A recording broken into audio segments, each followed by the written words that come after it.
Ou Mavox?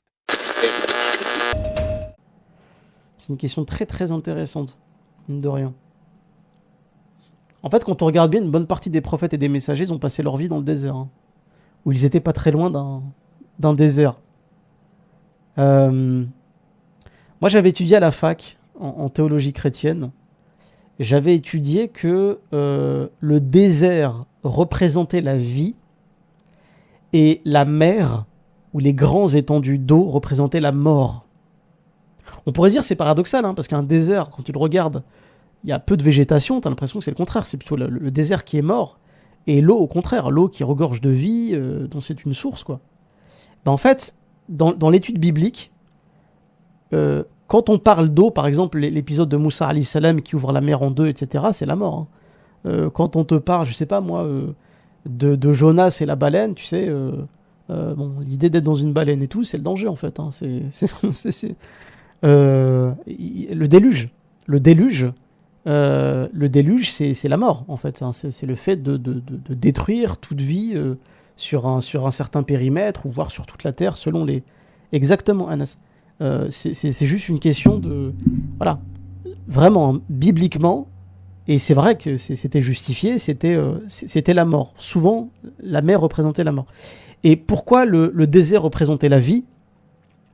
Parce que Moussa alayhi salam, par exemple, il est resté 40 ans dans le désert avec son peuple et Dieu l'avait protégé en fait. Donc il avait préservé les Israélites dans le désert pendant 40 piges pour les protéger. Et aussi d'ailleurs, c'était aussi une forme de châtiment aussi.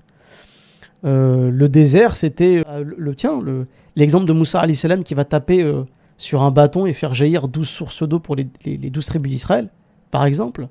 Le fait que le prophète alayhi salatu wassalam, lors de la bataille des fossés, lorsque la ville de Médine avait été assiégée, Allah Azza wa Jalla, il a fait tomber une tempête de sable pour faire dégager ses ennemis.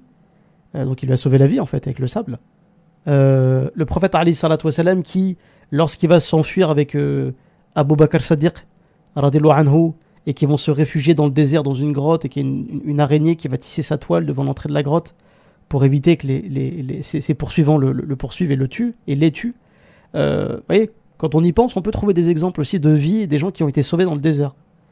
Donc voilà, l'idée que voilà, le désert, etc., soit quelque chose de positif et la mer plutôt de négative. Après, ça, encore une fois, ça dépend des sources, ça dépend de la perception de chacun. Mais ça, c'est ce que j'avais appris à la fac et j'avais trouvé ça intéressant. Après, le fait qu'Allah subhanahu wa ta'ala ait fait en sorte que le messager d'Allah ait été élevé dans le désert, je sais pas. Je sais pas en quoi ça aurait pu être formateur. Je peux me poser la question, hein. Mais on sait par exemple qu'une bonne partie des prophètes et des messagers ils étaient bergers, par exemple. Ils s'occupaient de troupeaux. Et on sait qu'à l'époque du messager d'Allah, à l'époque de l'Antiquité, du Moyen-Âge, etc., même encore aujourd'hui, hein, pour les gens qui vivent encore dans le désert, le fait de vivre dans le désert, parce que vu que c'est un milieu assez hostile, il y a très peu d'eau, etc., le soleil il peut taper très fort la journée, et le froid peut être absolument glacial en pleine nuit dans le désert, peut-être que ça forge la personnalité des hommes forts, si tu veux. Les Arabes, qui vivaient vraiment en Arabie pendant très longtemps, je ne parle pas des Arabes d'aujourd'hui, évidemment, mais les Arabes qui n'avaient pas encore de climatiseurs et de voitures de luxe climatisées, hein, comme MBS, eh ben, ils vivaient à la dure dans le désert. Vous connaissez Frédéric Delavier ? Je pense que vous connaissez. Hein. Delavier, là, le spécialiste en anatomie, en musculature, machin. Là. Bon, lui, ses avis politiques, franchement, c'est de la merde.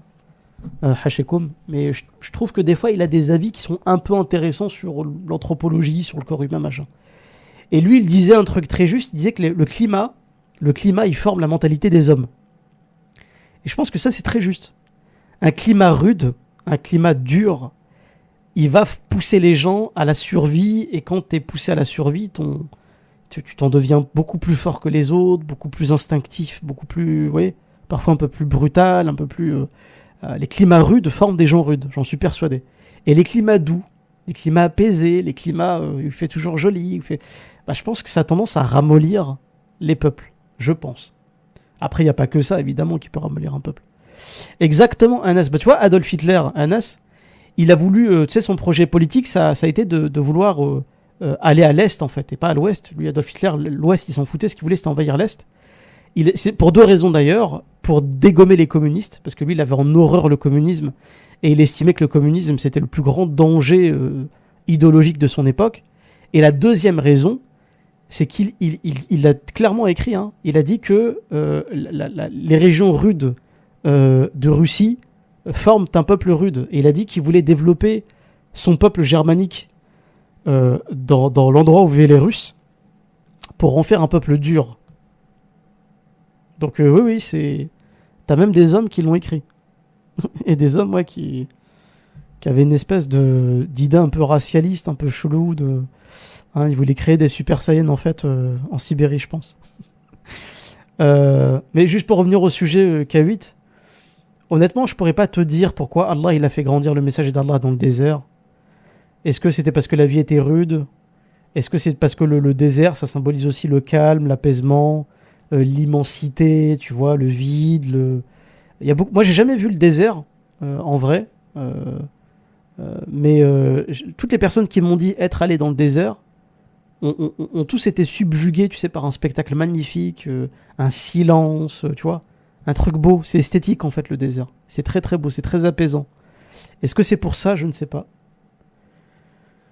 Est-ce que c'est pour les exemples que j'ai énoncés tout à l'heure? J'en sais rien non plus. Mais je pense, oui, YMK8, que si Allah il prend si Allah il a choisi des hommes, souvent d'ailleurs localisés, tu sais, dans le croissant fertile, tu sais. Si tu regardes bien, enfin le croissant fertile un peu plus développé, mais si tu regardes cette région du croissant fertile, la plupart des prophètes et des messagers qui sont cités dans le Coran, ils venaient de là, quoi. Je pense que c'est pas un hasard. Je pense qu'il y a vraiment un lien avec la terre là-bas, avec le fait aussi que la terre de la Mecque soit sacrée, hein. Selon nos traditions, Mecca et ses alentours, ça a été l'un des premiers lieux, si ce n'est le premier lieu, du tawhid sur la terre, de l'unicité de Dieu. Donc est-ce qu'il y a une volonté de l'avoir choisi dans le désert pour Allah? Je ne sais pas. Est-ce que c'est... Je sais pas. Je sais pas. Je sais pas si ce que je t'ai dit, K8, t'a aidé, mais je me pose aussi la question. Ouais, c'est vrai que Pourquoi le désert? Pourquoi le désert? Salam alaikum. Wa alaikum salam, Haroun. Ouais, je voulais rebondir.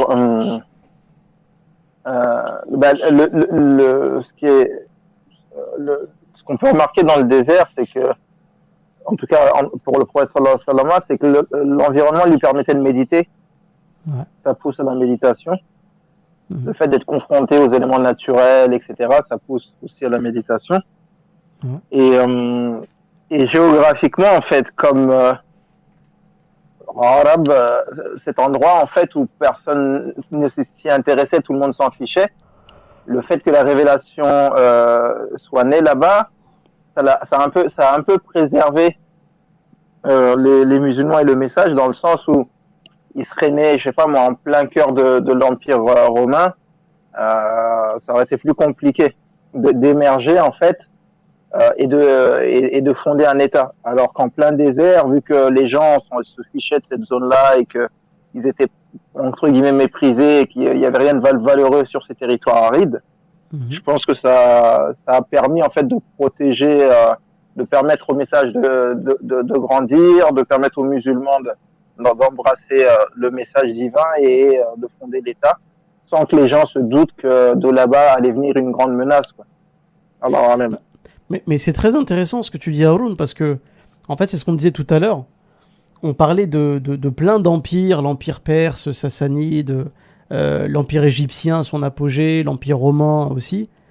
Tous ces empires ont tous refusé d'envahir l'Arabie. Parce que pour eux, il n'y avait rien. Pour eux, il n'y avait rien à gratter. Pour eux, les endroits à envahir et à posséder, c'était surtout des grandes villes côtières, tu vois. Alexandrie, tu vois, Carthage, tu vois, Rome, etc. C'était des villes qui étaient proches de la mer ou pas loin de la mer. Et donc, c'était des carrefours commerciaux. Et donc, ça voulait dire argent, en fait. Conquérir des carrefours commerciaux, ça voulait dire s'en mettre plein les fouilles. Et c'est vrai que l'Arabie, même s'il y avait du commerce, même s'il y avait des villes comme Petra, etc., à une certaine époque, c'était pas, enfin, c'était des endroits qui étaient tellement reculés et hostiles que même les plus grands empires du monde ont dit vas-y, laisse tomber cette partie du monde, je la veux pas, tellement elle est pauvre. Et c'est vrai que c'est pas faux ce que tu dis. Peut-être que le fait que ces parties-là et étaient dédaignés par plein d'empires parce qu'ils les estimaient que c'était une terre stérile où il n'y avait rien à gratter, peut-être que c'est ça qui a permis aussi la préservation de... Ouais, c'est pas bête, hein.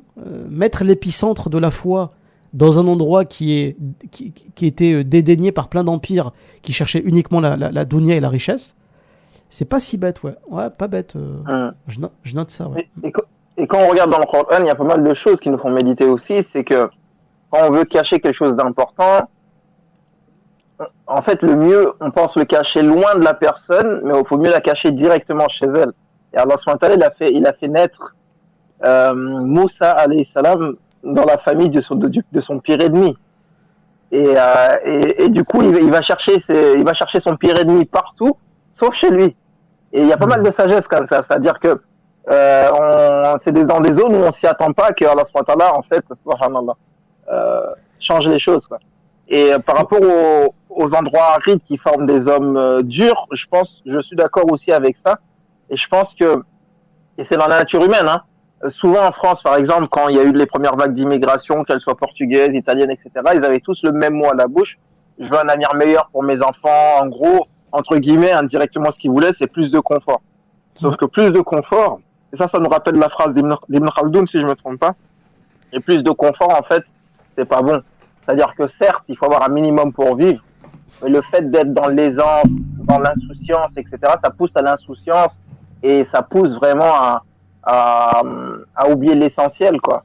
Alors que quand on est dans un environnement rude et qu'on doit déjà se concentrer pour pouvoir gagner son pain au quotidien et survivre, on va pas se fatiguer avec des détails, ma chaussure elle est pas rouge, elle est pas bleue, etc., etc. Les légumes ils sont pas coupés de la bonne taille, j'en veux pas. Tous ces trucs où quand on les voit, on les entend, on se dit mais dans quel monde on vit, quoi. Alors que plus on est confronté à la rudesse de la nature, de la vie, et je pense que plus on est apte à affronter la vie, en fait. Et les derniers exemples en date, parce que maintenant ici en Europe c'est foutu. On regarde dans les pays de l'Est, nos frères tchétchènes du Daghestan, etc.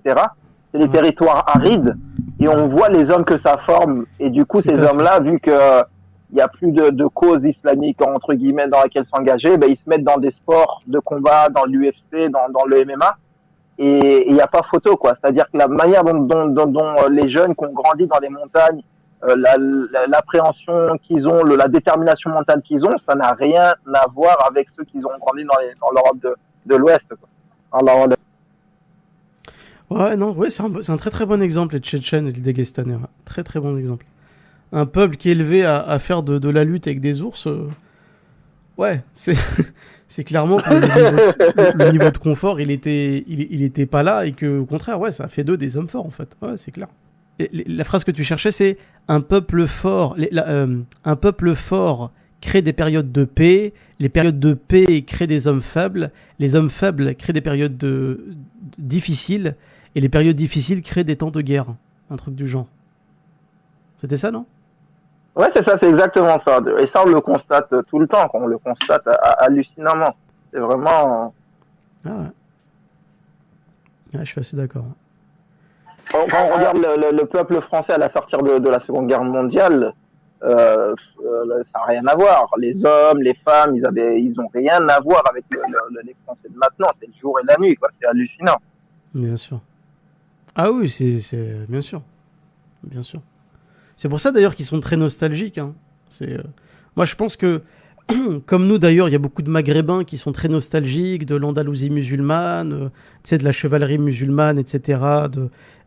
Les Français de souche qui sont très contents de parler de Napoléon Bonaparte ou de je sais pas moi, d'une quelconque bataille qui a fait la gloire de la France à une certaine époque. Je pense que si aujourd'hui on est très passéiste dans notre manière d'aborder l'histoire, on parle très peu de l'avenir en fait. Hein. En France, on est souvent dans le passé, on est souvent enfermé dans le passé. Je pense que c'est aussi un aveu et que les gens se disent, bon, aujourd'hui on est une génération de merde, faut se l'avouer. Que ce soit d'ailleurs les Maghrébins, les Français de souche ou autres. Hein. On a tellement côtoyé une ère de confort, une ère paisible, une ère où voilà, on a tout, quoi. Génération Netflix, TikTok, tu sais, qu'on est devenu extrêmement faible, comme la phrase d'Ibn Khaldoun. Alors que nos anciens, eux, ils ont créé de grandes civilisations Parce que justement, ils sont nés dans des trucs très très rudes, hein, extrêmement rudes. Donc ouais. Mardi, t'as entièrement raison en vérité. Ouais. Cette théorie marchait peut-être à l'époque, mais maintenant on a quoi? Regarde en Afrique, tu vois, partout en Afrique, il fait super chaud, les terres sont arides, c'est compliqué à vivre là-bas. Qu'est-ce qu'on a? Est-ce qu'on a des hommes forts? On a que des TikTokers, mais maintenant, c'est beaucoup plus compliqué. Moi, je pense qu'elle marche toujours. C'est juste que justement, les zones, que ce soit même en Afrique où ils sont sur Internet, sur leur téléphone et sur TikTok, je pense que c'est parce que d'autres personnes se tuent à la tâche pour que eux ils aient des choses à mettre dans leur assiette. Mais je suis sûr et certain que si les mecs ils étaient préoccupés à savoir comment manger, ils passeraient moins de temps dessus en fait. Quand on dit des zones arides, c'est vraiment des gens où c'est pas d'autres personnes qui travaillent pour que eux ils puissent manger en fait. Et c'est ça la question, c'est que tous ceux qui sont là à être dans la oisiveté, sur le téléphone, au pays, etc., qui va leur chercher leur pain quotidien? Qui travaille pour ça tous les jours? Est-ce que c'est eux ou c'est d'autres personnes? Non, c'est vrai ce que tu dis. À l'époque, peut-être, il y avait ces genres de personnes qui allaient la science. Même, enfin, comme tu sais, moi, vous savez, mon parcours, je suis né ici, mais j'ai grandi là-bas. Vous voyez, comme vous dites, nos parents nous amenaient là-bas à apprendre le Coran, que ce soit la Mauritanie et le Sénégal. Moi, je fais partie des deux pays. Mais quand tu retournes, ça a complètement changé. C'est différent. Non, mais bien sûr que c'est malheureux. Mais c'est ça. Ce qu'il faut savoir, c'est que la globalisation, la mondialisation, elle progresse. En fait. Et donc ça a atteint, à force de reculer, c'est-à-dire que les gens ont fui vers des pays modernes, développés, etc. Et le mal s'est répandu partout. C'est comme une tache d'huile en fait. La tache d'huile s'est répandue partout et donc c'est malheureux. Mais voilà, moi je suis persuadé que les zones difficiles où les gens sont vraiment préoccupés par le nécessaire et l'indispensable ne peut que être bénéfique. Et malheureusement, quand on regarde par exemple, l'un des derniers exemples, c'est en Syrie, avec tout le malheur qui a touché la Syrie. Des fois, quand vous écoutez certains jeunes enfants qui ont grandi là-bas, ils ont quoi? Ils ont 8 ans, 10 ans, et ils parlent comme des hommes, quoi. C'est-à-dire qu'ils ont une manière d'appréhender les choses, les mots qu'ils utilisent, etc., leur attitude. Subhanallah, ça n'a rien à voir. Non, moi, franchement, il y a des milliers d'exemples, c'est pas le souci. Par contre, c'est sûr que si tu es dans le désert et que quand tu rentres chez toi, tu as la climatisation, tu as Internet, tu as ton téléphone et quelqu'un remplit le frigo pour toi, bah oui, là on est d'accord. Il y a deux parties. Il y en a tout à l'heure, vous avez parlé de la partie musulmane, par exemple. La partie musulmane, moi, je peux être d'accord et pas être d'accord. Pourquoi? Parce que c'est bien d'apprendre le Coran, mais c'est mieux de le comprendre. Par exemple, moi, c'est en venant en France que j'ai pu accéder à la traduction, par exemple. Donc, ça m'a évité de faire certaines choses. Tu vas en Mauritanie, tout le monde sait lire l'arabe, tout le monde sait lire l'arabe, tout le monde apprend le Coran, mais on a tellement de dialectes, tout le monde ne peut pas la traduire. Donc, il y a des gens qui font des choses qui sont extrêmement graves dans la religion. Par contre, quand tu viens en France, tu sais lire français, tu sais lire le français, tu sais parler le français. Si tu sais un petit peu lire le Coran, au moins, tu peux apprendre la traduction. Donc, tu peux au moins commencer d'abord à éviter de faire certaines choses, par exemple du shirk, etc., etc. Mais va dans certains pays. J'ai la chance d'avoir fait le Sénégal, la Mauritanie, d'avoir vécu dans les deux pays. J'ai appris là-bas le Coran, alhamdoulilah.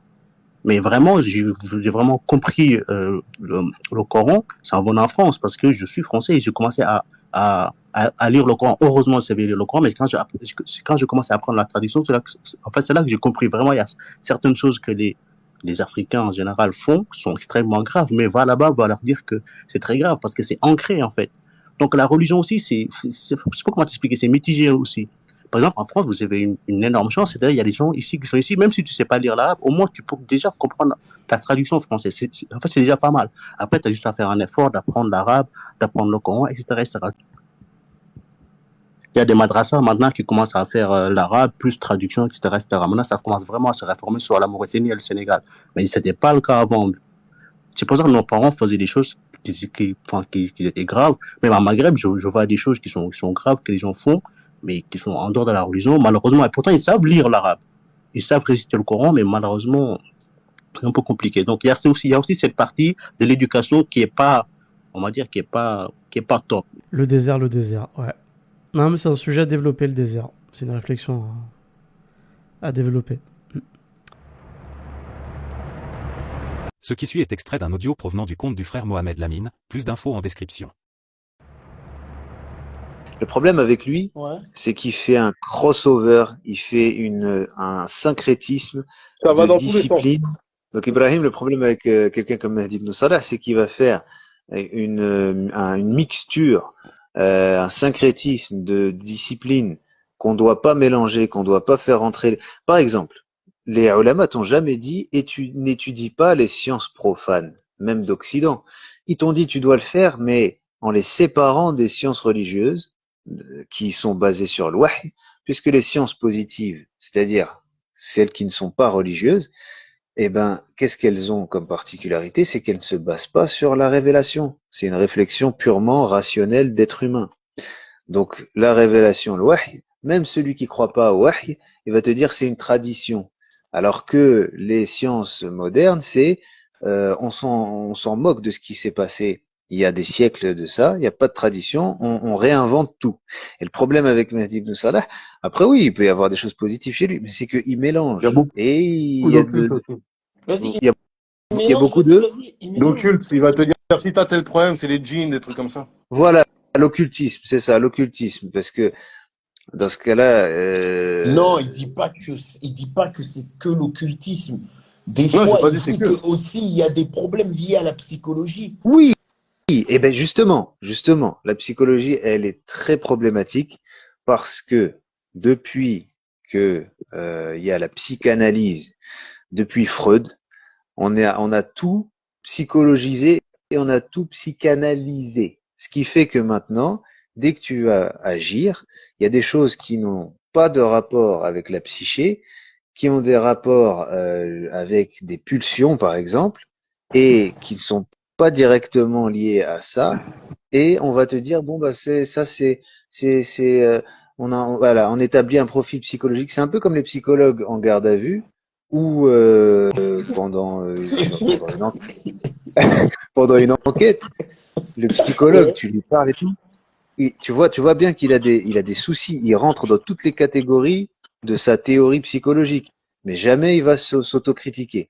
Il est obèse, il voit mal, il sait pas calculer, il est mal habillé.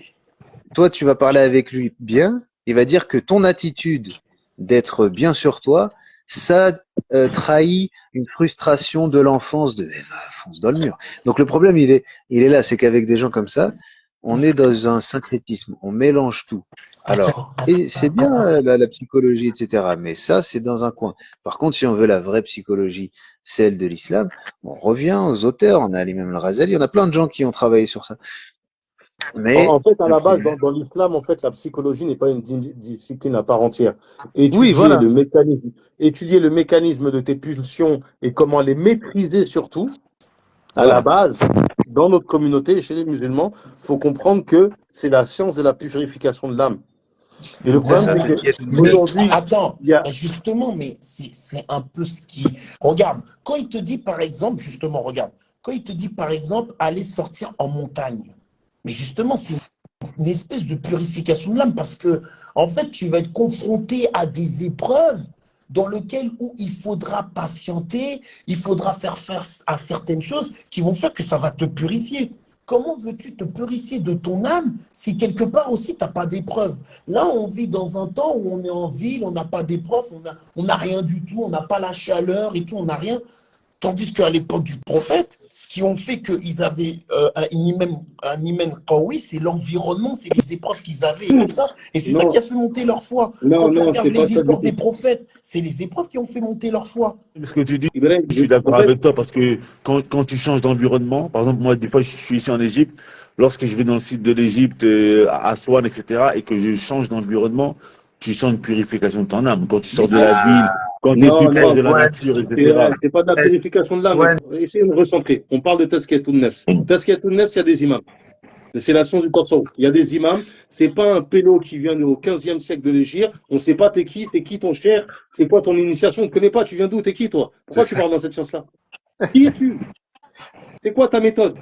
Sur quoi tu te bases? non, la montagne. C'est quoi ton sanad En du fait, prophète alayhi salatu wassalam? Non, Faut mais comprendre que cette science-là, c'est pas au petit bonheur la chance, c'est pas je me attends, lève Abou un matin. Ahmed, style, ouais.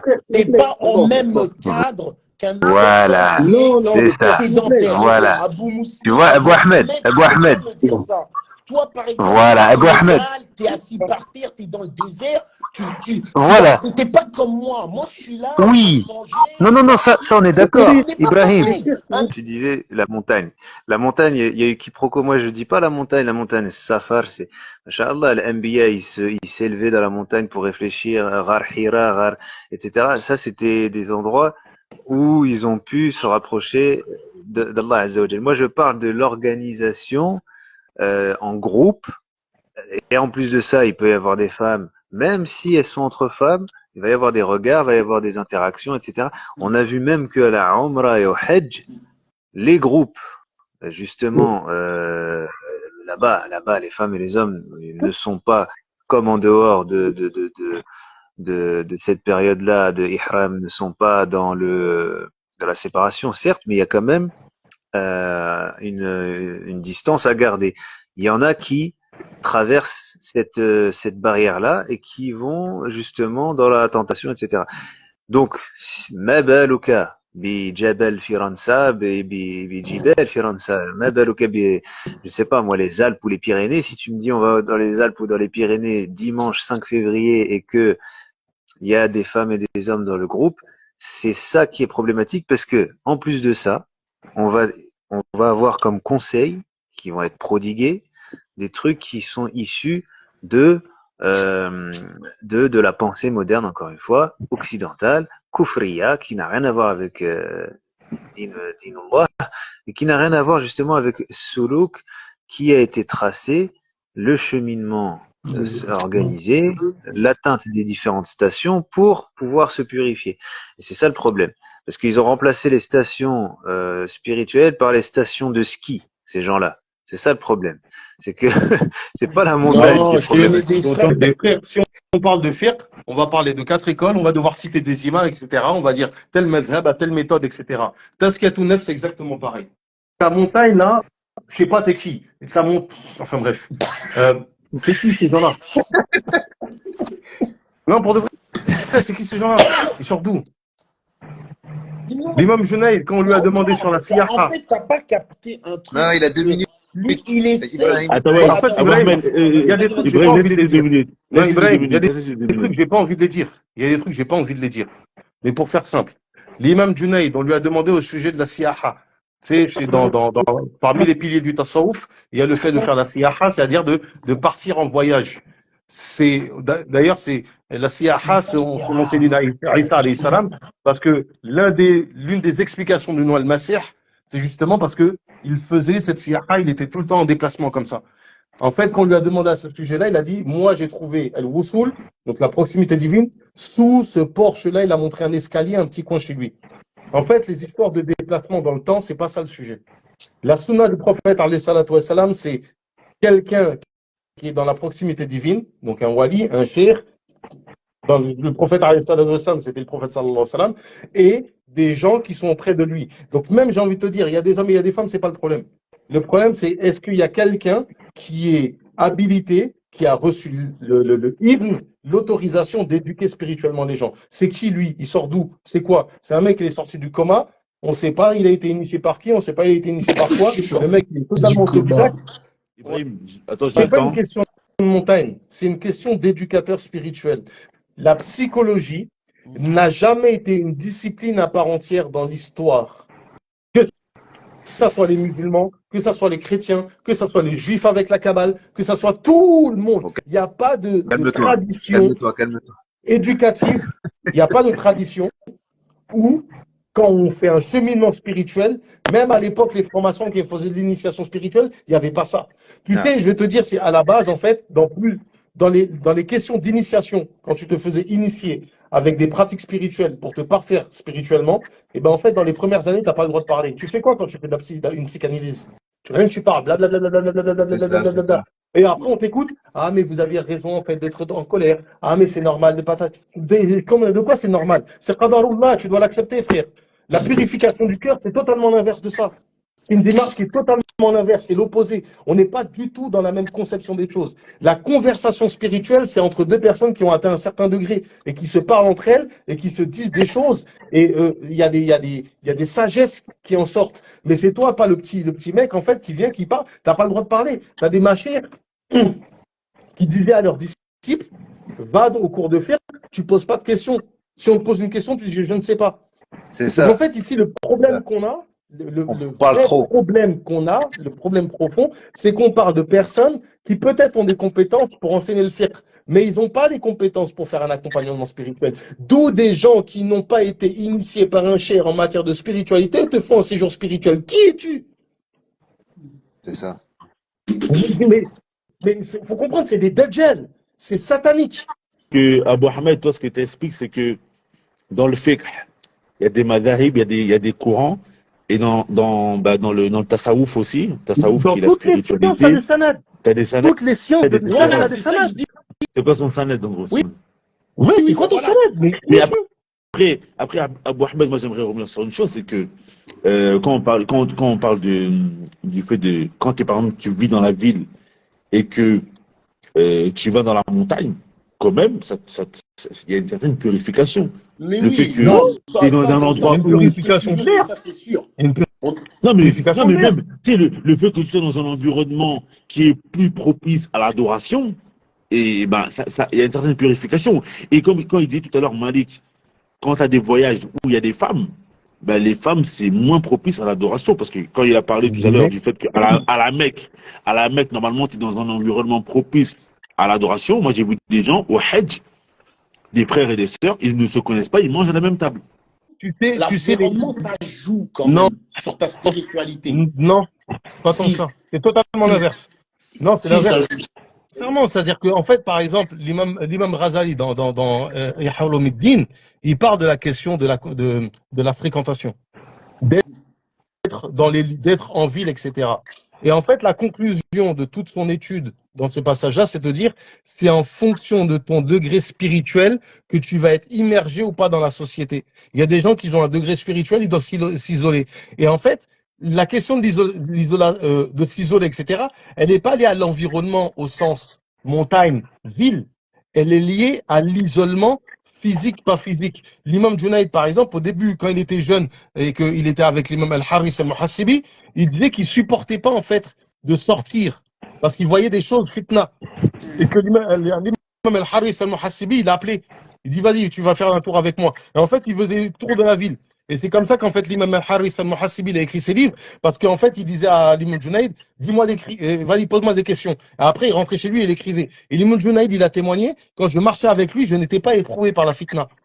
C'est en fonction de ton degré spirituel que ces questions-là se posent.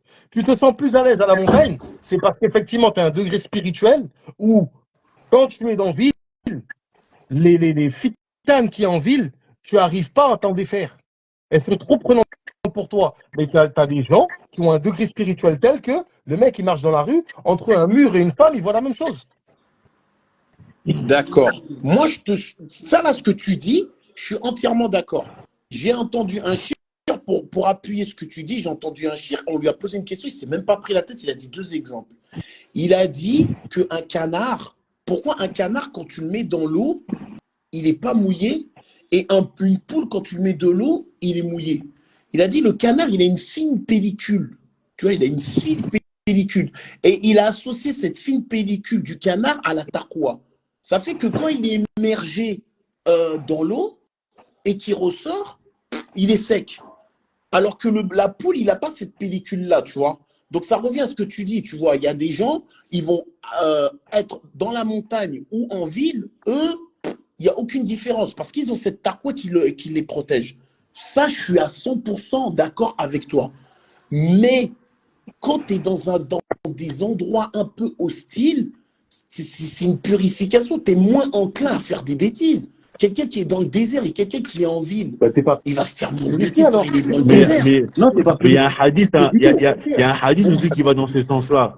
Abou Ahmed, quand le prophète sallallahu alayhi wa sallam il dit Al-muhajiru man hajara ma naha Allahu an. Et parmi Non, les sortes de hijra, que tu délaisses l'endroit Non, où les c'est pas endroits où il y a l'endroit, trop de. c'est les péchés. non, Eh, mais ce qui est interdit. il y a la hijra عن المكان, il y a la hijra Ouais, ça. عن Voilà, il y الذنوب, a عن ça aussi. الأسرار, Ben oui. Non, mais etc. c'est pas, non, Justement, c'est pas physique du tout. Dans le hadith, c'est justement, pas oui. physique. Le hadith en question, oui, c'est pas physique. Le hadith C'est en pas du tout question, c'est physique, c'est justement. celui qui. Il y a une parole comme ça. Un jour, on est venu à côté de Sherib Arafat et on lui a dit, quelqu'un il a dit, A'udhu billahi minash shaitanir rajim. Il a dit, ça suffit pas. Il a dit, comment ça? Il a dit, pour te protéger de shaitan, tu dois emménager là où lui, il a déménagé. Et tu dois déménager de là où lui, il a emménagé. On l'a dit, explique. Il a dit, tu emménages dans l'obéissance à Allah. Et tu déménages de la désobéissance à Allah. En fait, Ouais, mais le truc, c'est que si, il joue. c'est-à-dire que par exemple, quand tu me dis, oui, Oui, c'est c'est une vrai. purification, que je suis dans une zone où il n'y a pas de fitna, je vais te poser une question. D'accord. Et si c'est une purification, hein, tu me dis que c'est une purification. Si c'est une purification, explique-moi comment ça se fait que si tu quittes la montagne et tu retournes en ville, tu es toujours éprouvé. Non, mais après, il y a, oui, il n'y a pas que le Maken qui va jouer. Non, Il y a mais ça aussi veut le dire, Abou travail. Ahmed, Il y a si aussi quelqu'un le travail. Non, mais prend le après, mot, c'est un tout. Il y a il va en aussi le boîte travail que tu de vas nuit faire. et il Quand dit, tu es en bon, je vais en boîte de montagne, nuit et je quand fais tu... rien. Attends, Et exagère pas non plus, Mohamed. Allô? Hein? Non, mais je suis Exagère pas non d'accord. plus. Non, Je suis ben, c'est d'accord ça. avec ce que tu dis. C'est comme les gens qui Eh, font le hajj. l'établir, il disait Ils ça, font... l'établir. Hein. C'était un peu les propos d'établir, je me rappelle. Non, mais non, Les- Non, faut pas mentir sur l'établir. Ils allaient chercher les gens en Non, boîte de nuit, c'est pas oui, voilà, pareil. ils allaient chercher les gens là-bas, voilà. C'est ça que Bah, j'allais dire. C'est ça que j'allais dire. justement, ouais, ils ont raison. Ah, parce qu'il faut laisser les gens en fait en boîte de nuit. donc, Non, tu faut vois aller qu'il y les a... chercher. donc, Faut aller les chercher. Mais bon, des fois c'est Tu peux compliqué, chercher hein. les gens dans des Là, hôtels les de gens, ils place, wesh. sont. La question c'est, est-ce qu'ils arrivaient à sortir les gens de là? S'ils arrivaient à sortir les gens de là, c'est que ce qu'ils ont fait, c'est bien. Ouais, mais c'est quoi la Sûr. limite, c'est quoi la limite du propos? Parce que tu vois, il y a des endroits où tu sens clairement que c'est pas ta place. Tu vois, moi, tu vois, il y a des endroits où tu sens clairement que c'est pas ta place. Non, bien sûr. Ouais. Il y a des endroits où je sais pas, moi, le marché de Clignancourt, tu vois, les frères qui travaillent généralement, moi, je connais un frère, il travaille au marché de Clignancourt. Quand tu le vois, tu viens 6 mois après, au début, il commence avec un camis, c'était à l'époque, tu vois, à l'époque, où, il y a 10 ans, il a commencé avec un camis, tu viens après, 6 mois après, il a un pantalon serré, il avait les cheveux défrisés. Ouais, mais en fait, le ouais, truc, mais c'est c'est que, pour dire que l'environnement, il joue. mais Mohamed Mamine, tu es en train de Après, confirmer ce que je te dis. Par exemple, non, là, en Ibrahim fait, il m'a c'est dit, un... Regarde, Ibrahim et c'est toi, vous moi, m'avez dit, moi, je pense que c'est un tout. Il y a le Maken et il y a le travail que tu dois mais faire frère, t'es en aussi. train de Tu faire te ton ijtihad tout déplaces seul, frère. vers Tu un ferais ça dans le endroit cirque. qui est attends, regarde, tu te déplaces vers un endroit qui est propice à l'adoration et après tu dois faire un travail sur toi. Le Maken, c'est pas ça qui va faire le tout en fait. C'est comme si tu me disais demain, je fais le Hajj et après je reviens. Parce qu'il y a des gens, ils croient ça. Hein. Il y a des gens, ils croient que quand ils vont aller en Arabie Saoudite, dès qu'ils reviennent d'Arabie Saoudite, ça y est, ils vont devenir un autre homme. Mais tu vois que 3 jours après, ils redeviennent comme ils sont. Regarde, Parce je qu'il vais y te a poser plus une de travail. question, Ibrahim. Ouais. Ibrahim, est-ce que dans le fiqh, tu ferais cet ijtihad-là tout seul, sans te baser sur les aïmmas du fiqh? Jamais. Voilà. Pourquoi tu le fais dans le tasawwuf? La science de la purification du cœur, c'est les mêmes choses. Mais est-ce que C'est-à-dire qu'il y tu a des imams. te demander si tu as un Disney? Moi, bien sûr. Et tous les Évidemment. imams, ils disent que l'environnement, ça joue pas. Je t'ai pas dit que ça joue pas. Ah bah C'est voilà, pas ça que je te dis. mais c'est ça Toi, que je te tu m'as dis dit, depuis, non. moi. Non. Tu m'as dit purification. C'est pas la même chose. Quand tu vas à la montagne, si tu me dis aller à la montagne, ça te purifie, ça veut dire que quand tu quittes la montagne pour aller en ville, il n'y a rien qui t'impacte parce que ton cœur est purifié. Non, Donc, non, mais non, il faut faire un travail. Non, non, mais pas, non. en fait, comprends bien ce que. Il faut savoir les termes qu'on utilise. Quand on parle de tazkiyat nafs, si tu me dis qu'un acte a un impact sur toi au point où ça te purifie, il y a des conséquences derrière. Je te dis clairement, tu t'assois dans un coin chez toi, si tu as un coin de prière, tu fais des salatu ala nabi pendant une période régulière, etc. Je te promets que tu vas voir le monde changer. Ouais, ça, c'est vrai, Les yeux de ta tête tête ne vont plus voir le monde de la même manière. La couleur des choses va te paraître différente, comme si c'était plus éclatant, comme si avant tu regardais en Technicolor et maintenant tu regardes en 4 HD ou je sais pas quoi. C'est-à-dire que c'est vraiment des trucs concrets. C'est des changements réels. Tu as des gens qui ont des changements physiques. Pourquoi quand tu vois un mec, tu dis, quand même, lui, il a un truc sur lui. Il y a des frères, quand tu les vois, tu sens qu'il y a quelque chose sur eux parce que c'est des frères qui passent la nuit en prière, etc. Et ça a des impacts vraiment concrets. Le truc de oui, mais on part à la montagne, mais en fait, tu pars pour faire quoi? Ouais, mais parce que Non, c'est on un part tout. avec les frères, ça va te faire du bien. En Ouais, fait, mais on s'est mal. Peut-être que moi, je me suis mal exprimé. Je dis pas simplement que le déplacement à la montagne va te faire, En fait, va ça te aide. purifier ton En âme. fait, c'est parmi Il les y a causes. le C'est des causes qui déplacement, peuvent mais il y a aider. aussi ce que tu vas faire là-bas. Et Oui, comme c'est tu ça. as dit, le gars, les personnes, quand ils sont là-bas, alors Harlem, ils font du zik, ils font des rappels, ils lisent le Coran et compagnie. C'est un tout. Il n'y a pas que le déplacement. Il y a aussi ce que tu fais là-bas. Moi, c'est ça que je voulais dire. Non, mais vous êtes d'accord en fait. Vous êtes tous les deux d'accord. C'est Non, juste que c'est sûr que le sur déplacement à la. la montagne seul, mais non, ça, c'est pas ça qui va tout faire. C'est comme je te dis, Non, tu non, pars en mais Umrah, tu vas juste en même t'es Umrah, dans, c'est pas ça qui même va t'es te dans le purifier. métro, t'es dans le métro parisien, t'es en dhikr, tu le sens pas. C'était allégé. Alors que si tu fais pas de dhikr, t'es dans le Exactement. métro, tu regardes autour de toi, tu écoutes ce qui se dit, tu deviens Exactement. mais heureux. je vais même aller plus fort que ça. Lis du Coran ou fais du zikr, regarde qu'autour de toi, il y a des gens, ils vont pas s'asseoir. Oui, voilà, mais oui, bien sûr. Mais même Ouais, il y a des, ouais. sur ton Et chemin, les frères, il y a un Majnoun. Sur ton chemin, il y a un Majnoun. Il y a quelqu'un qui a le mas, euh, euh, ah, يخبطه الشيطان من المس. Donc, qui est touché par qui est frappé du toucher du diable. Toi, tu es en dhikr. Il va même pas te regarder. Il va te contourner, il va passer son chemin. Et après, il va agresser quelqu'un d'autre qui, lui, était pas dans cet état-là. Mais tu subhanallah. vois ce qu'on est en train de Les dire frères, là, tu vois ce on va aborder le problème-là, dernier là? sujet, les frères. Les frères, dernier sujet, parce que là, c'est bientôt la fin. Et les élections, quels Mais sont vos avis? oui, Moi, j'entends beaucoup voter, c'est haram, pas haram. Qu'est-ce que vous en pensez? Qu'est-ce que vous conseillez aux frères? Faut-il voter? Faut-il ne pas voter? Également, si vous conseillez de voter, pour qui?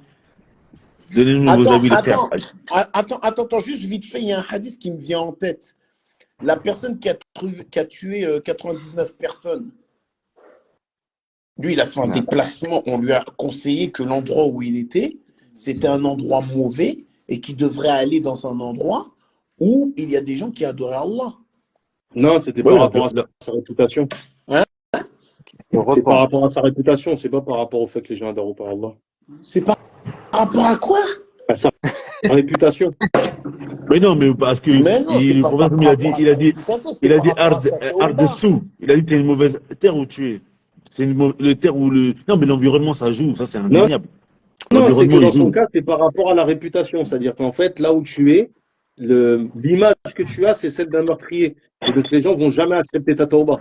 C'est ça l'explication. Ah, mais Abou Ahmed, l'environnement, il joue. Ouais, Ça a un impact. mais En fait, oui, la mais question de l'environnement, il joue dans le cadre en fait de ton cheminement et de ce qu'on va te conseiller de faire ou pas. Par exemple, je sais pas, moi, quand un Chibli, en fait, il a fait, il a commencé à cheminer, le truc qu'on lui a dit, c'est d'aller mendier au marché, par exemple. En fait, ça va dépendre si tu veux des qualités des gens, c'est des individus, c'est du cas par Moi, en cas. tout cas, moi, je C'est-à-dire, sais que moi, personnellement, quand je suis en Égypte, je sais que je suis beaucoup plus proche d'Allah Azzawajal par rapport à ce que je fais que quand je suis en France. Pourquoi? Parce que quand je suis en Égypte, rien que le fait que je vois des gens lire le Coran dans la mosquée, ça me motive, moi, à lire le Coran, etc. Des choses que je ne vais pas forcément voir en France. compare le Maroc et l'Égypte, hein, tu n'as même pas besoin d'aller en ben oui, France. Compare deux et pays quand je suis en musulmans. Égypte, quand je vais à Aswan, dans le sud de l'Égypte, je suis encore plus motivé que quand je suis au Caire. Parce que là-bas, Ah, les mais gens, ils tu te sont prends beaucoup toi dans en le Coran, exemple, etc. justement. moi, En j'y fait, suis tu te allé à prends toi en Aswan. exemple et en fait, tu confirmes que tu es dans une situation où tu as besoin d'un élément externe qui n'est pas toi pour te renforcer. Maintenant, si tu as quelqu'un qui t'accompagne, qui est avec toi et dont la présence est tellement intense que tu peux être à 100 km de lui, comment dire ça?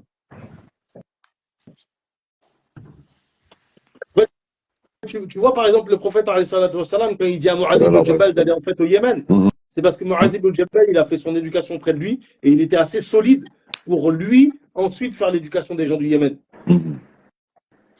En fait, c'est ça, c'est qu'on n'a pas tous les mêmes degrés. T'as des gens, en fait, ils sont énormément influencés par leur environnement. Donc, eux, on va leur dire, il faut que tu t'isoles. Tu as des gens, ils ne sont pas énormes. L'influence de leur environnement est faible. Parce qu'ils Ouais, sont c'est vrai. En fait, c'est Il y a des gens qui sont moins influencés par l'environnement, c'est vrai. Moi, je suis très influencé par l'environnement dans lequel je En suis. fait, c'est totalement ça. Et en fait, tout le cheminement spirituel qu'on fait les uns les autres, c'est pour arriver à un degré à être fort. Et en fait, quand tu vois qu'il y a des, il y en a qui arrivent à être seuls. Par exemple, il y a le hadith qui dit l'heure ne va pas venir tant qu'il y aura quelqu'un pour dire Allah, Allah. En fait, on dit quoi? On dit qu'à la fin des temps, au bout d'un moment, on va prendre tous les musulmans et il va rester qu'un seul parmi les musulmans, le wali. Et c'est lui qui va dire Allah, Allah. Et il va rester au milieu en fait, de tous les pervers. Et il pourra rester tout seul. Parce que justement, en fait, il est proche. Pareil, celui qui va aller en face du Dajjal et qui va lui dire t'es un menteur. Ouais. Il va aller au milieu d'eux, en fait, il va se faire tuer, etc. Il va se faire ressusciter, il va dire t'es un menteur. Ouais. Juste méditons. Quelqu'un, il nous tue là tout de suite, il nous ressuscite. On est capable de lui dire t'es un menteur? On n'est pas capable. On est faible. Pourtant, lui, il va savoir le faire. C'est ça, en fait, la question, la différence de la force de la proximité avec Allah, en fait, la force du cœur. C'est vraiment, en fait, cet aspect-là, cette dimension-là qui. Et quand tu vois des mecs, en fait, on regarde, tu dis, mais tu vas éduquer spirituellement qui, toi? Toi, on voit que t'es bancal quand tu parles. On voit que les réponses que tu prends, comment tu les cites, comment est-ce que tu parles de psychologie, tu parles de ci, tu parles de ça, tu n'es même pas cohérent dans ce que tu dis. Là, on parle d'un cas, mais on parle de tous les autres. Quand tu as quelqu'un qui, en fait, il va commencer à t'expliquer, à parler, on va devoir commencer, en fait, à rentrer dans le Bab de Tasawwuf d'Ibn Ashir, il va commencer à parler chinois, essayer de te remixer ce qu'il y a dans le Bab de Tasawwuf d'Ibn Ashir, tu vas dire, mais qu'est-ce que tu me racontes? Dis ce que le shir, il te dit dedans, et puis laisse-nous tranquille. Si toi, tu ne veux pas suivre, c'est pas notre problème. Et là, en fait, ce qu'on vit dans la situation, par exemple, avec les frères qui sont influencés et qui se retrouvent dans des situations qui sont perverses, bah, en fait, c'est lié à ces manques-là, en fait. C'est des épreuves qui sont fortes.